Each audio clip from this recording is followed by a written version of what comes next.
চোখের পলকেই দেখতে দেখতে রমজান মাসটা শেষ হয়ে গেল।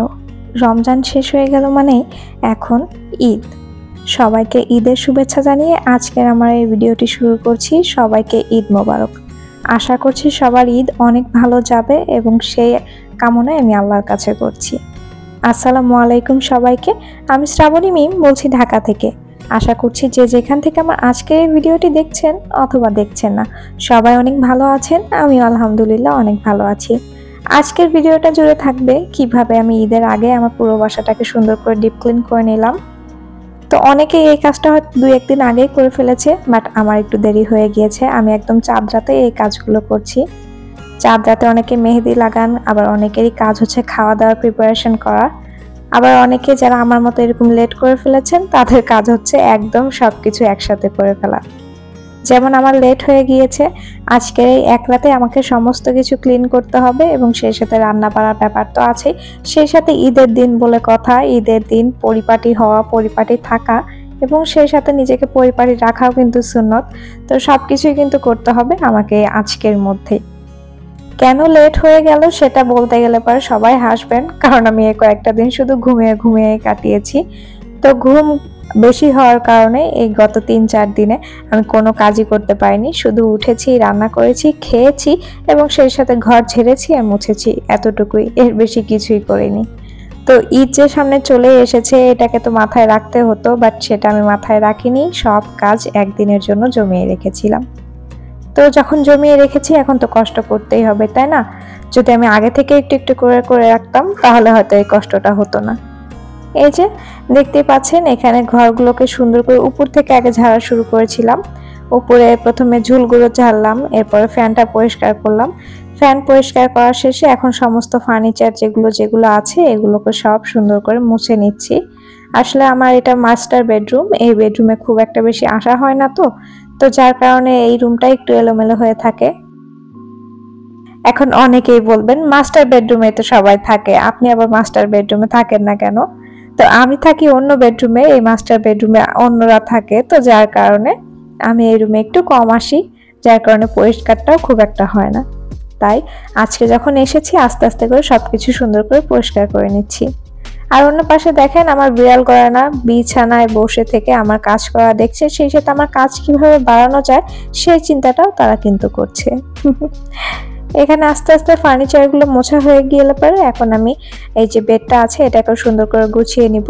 ঈদ বলে কথা, তো সবাই যেহেতু সাজবে, সবার যেহেতু সাজগোজের ব্যাপার আছে, আমার ঘর দোরেরও তো সাজার ব্যাপার আছে, তাই না?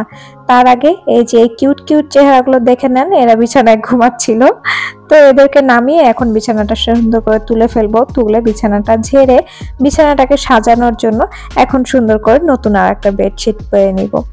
আর একটা বেডশিট তুলে যখন অন্য একটা বেডশিট পারা হয় তখন কিন্তু রুমের লুকটাই অনেকটা চেঞ্জ হয়ে যায়, তাই না? এই যে এটা দেখতে পাচ্ছেন, এটা একটা নতুন বেডশিট, এটা আমার শ্বশুর মশাই আমাকে গিফট করেছে।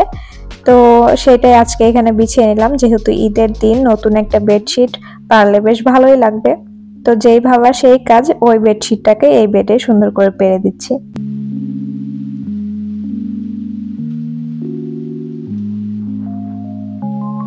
ভিডিও দেখতে দেখতে যারা এ পর্যন্ত আমার ভিডিওর সাথেই রয়ে গিয়েছেন, যদি আমার ভিডিওর কোথাও কোনো পর্যায়ে আপনাদের ভালো লেগে যায় প্লিজ একটা লাইক, কমেন্ট, শেয়ার এবং সেই সাথে কিন্তু আমার চ্যানেলটাকে সাবস্ক্রাইব করতে ভুলবেন না। আর যারা এই কাজগুলো অলরেডি করে ফেলেছেন তাদেরকে জানাচ্ছি অসংখ্য অসংখ্য ধন্যবাদ। একটা রুম তো ঝেড়ে মুছে গোছানো হয়ে গিয়েছে, এখন অন্য রুমে চলে এসেছি। এখন এই রুমটাকেও সুন্দর করে সাজাতে গোছাতে হবে। দুটোই বেডরুম, তবে আমার বাসায় 3টা বেডরুম আছে। 2টা বেডরুমকে বেডরুম হিসেবে ব্যবহার করি। অন্য একটা বেডরুম আছে যেটা আমার হাজবেন্ড তার ওয়ার্ক স্টেশন বানিয়ে রেখেছে, তো সেইখানে খুব বেশি যাওয়া আসা করা হয় না, তাই ওটাকে খুব বেশি একটা দেখানো হয় না। তো এই বেডরুমে রয়েছে একটা বেড, সেই সাথে রয়েছে একটা সাইড স্ট্যান্ড, তো এই 2টা জিনিসই আছে। আর সেই সাথে রয়েছে একটা টিভি। তো এই বেডরুমে আর তেমন একটা কিছু নেই গোছানোর মতো বা মোছার মতো। তো যে সাইড স্ট্যান্ডটা আছে এখানে আমার বিড়ালরা যেহেতু বসে, তো ওদের লোম থাকে এখানে, তো আমি সেগুলো আস্তে আস্তে ঝেড়ে মুছে নিচ্ছি এবং পরিষ্কার করে নিচ্ছি। আপনাদের সবার ঈদ কার কেমন কাটছে অবশ্যই কিন্তু কমেন্ট করে জানাতে ভুলবেন না। আপনারা কিভাবে দিন কাটাচ্ছেন বা কিভাবে আপনারা দিন পার করছেন সেটা জানতে পারলেও কিন্তু আমার বেশ ভালো লাগবে। সবকিছু মোছা হয়ে গেলে এখন এই বেডেও তো একটা নতুন বেডশিট পাততে হবে, নয়তো এই বেডটা তো আবার মন খারাপ করবে, তাই না? তাই এটাকেও এখন নতুন আরেকটা বেডশিট দিয়ে দিব। যদিও এই বেডশিটটা পুরাতন, এর আগে আমি ব্যবহার করেছি, নতুন বেডশিট আর নেই এক্সট্রা, তাই পুরাতনটাকে বিছিয়ে নিচ্ছি, সেটাকে নতুন হিসেবে ব্যবহার করা যাবে। কারণ এই বেডশিটটা তুলে ফেলে অন্য একটা বেডশিট পারলেই দেখবেন ঘরের লুকটা একদম চেঞ্জ হয়ে যাবে। প্রথমে আমি বালিশের কভারগুলো খুলে নিচ্ছি, খুলে নিয়ে এরপর বেডশিটটাকে উঠিয়ে নিচ্ছি। আর এই বেডশিটগুলোকে এখনই ধুয়ে ফেলবো, বেশি দেরি করব না। তো বেডশিটটা উঠানোর পরে বাকি যে এক্সট্রা অংশটা ছিল বেডের যে হেডের সাইডটাতে, তো ওটা আমি সুন্দর করে ভালো করে আস্তে আস্তে মুছে নিচ্ছি।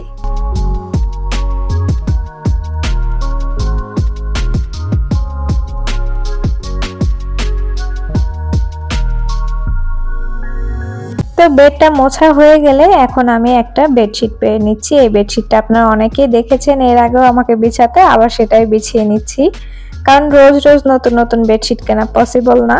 তবে আমি চেয়েছিলাম এই বাড়িতে 2টা বেডশিট নেওয়ার জন্য, বাট আনফরচুনেটলি নেওয়া হয়নি, কারণ মার্কেটে এত পরিমাণে ভিড় ছিল যে পরে গিয়ে যে আবার আমি নিয়ে আসবো সেটা আসলে আর সম্ভব হয়নি। তো এই জন্য আর নেওয়া হয়নি। দেখি সামনে কয়েকদিন পরে গিয়ে নতুন আরেকটা বেডশিট নিয়ে আসবো, তাহলেই হয়ে যাবে। এখানে বেডে বেডশিটটা বিছানো হয়ে গিয়েছে, সেই সাথে বালিশের কভারগুলো লাগিয়ে নিয়েছি। এখন জাস্ট বালিশগুলো সুন্দর করে সাজিয়ে নিচ্ছি। আর এখানে সাজানো হয়ে গেলেও কিন্তু মোটামুটি এই রুমটাও আমার গোছানো কমপ্লিট হয়ে গেল। আর যে বেডশিটগুলো আগেই তুলে রেখেছিলাম এখন সেগুলোকে ধুয়ে দিব, তাই আগে একটু হুইল পাউডার ভিজিয়ে নিচ্ছি। এখানে 10-15 মিনিট ভিজিয়ে রাখলে মোটামুটি ধোয়ার উপযোগী হয়ে যাবে। তো এরপরে ধুলে কাপড়গুলো বেশ সুন্দর পরিষ্কার হয়। আর এতক্ষণ তো ঝাড়াঝাড়ি করলাম উপরে, এখন তো ফ্লোরটাকেও ঝেড়ে নিতে হবে, তাই এখন ঘরটাকে ঝেড়ে নিচ্ছি। সবগুলো ঘর সুন্দর করে ঝেড়ে নিব, সেই সাথে মুছেও নিব। তো মোছার ক্লিপটা আর এখানে শেয়ার করিনি, শুধু ঝাড়ু দেওয়ার ক্লিপটাই রয়ে গিয়েছে। আসলে ওই পর্যায়ে ফোনটা এত বেশি গরম হয়ে গিয়েছিল এবং সেই সাথে ফোনের চার্জার শেষ হয়ে আসছিল, তারপরে আর ঘর মোছার অংশটা ভিডিওতে ধারণ করিনি, শুধু ঘর ঝাড়ার অংশটা এখানে আপনারা দেখতে পারবেন।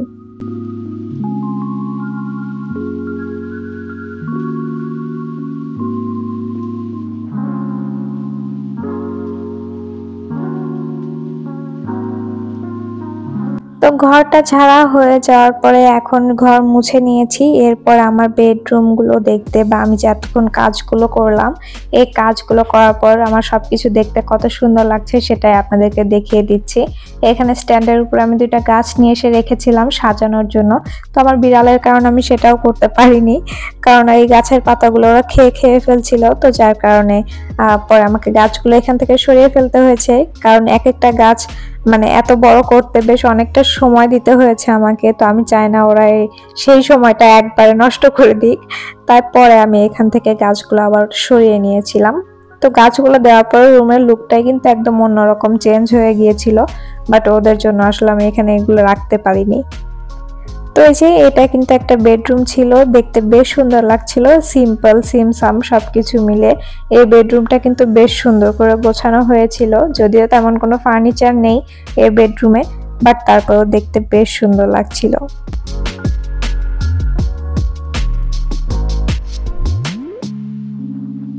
তো এই বেডরুমটা তো দেখিয়ে দিলাম, এখন পাশের বেডরুমটাকেও দেখিয়ে দিচ্ছি, যেটা মাস্টার বেডরুম। তো মাস্টার বেডরুমটা কিছুটা এরকম হয়েছে সাজানো।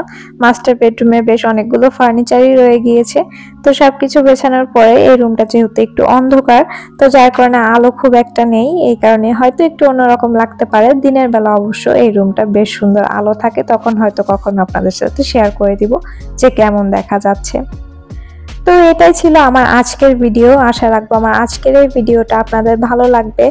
যদি ভালো লাগে অবশ্যই লাইক, কমেন্ট, শেয়ার এবং সেই সাথে কিন্তু আমার চ্যানেলটাকে সাবস্ক্রাইব করতে ভুলবেন না। আর যারা এই কাজগুলো অলরেডি করে ফেলেছেন তাদেরকে জানাচ্ছি অসংখ্য ধন্যবাদ। দেখা হবে নতুন কোনো ভিডিওতে। টিল দেন, আসসালামু আলাইকুম সবাইকে।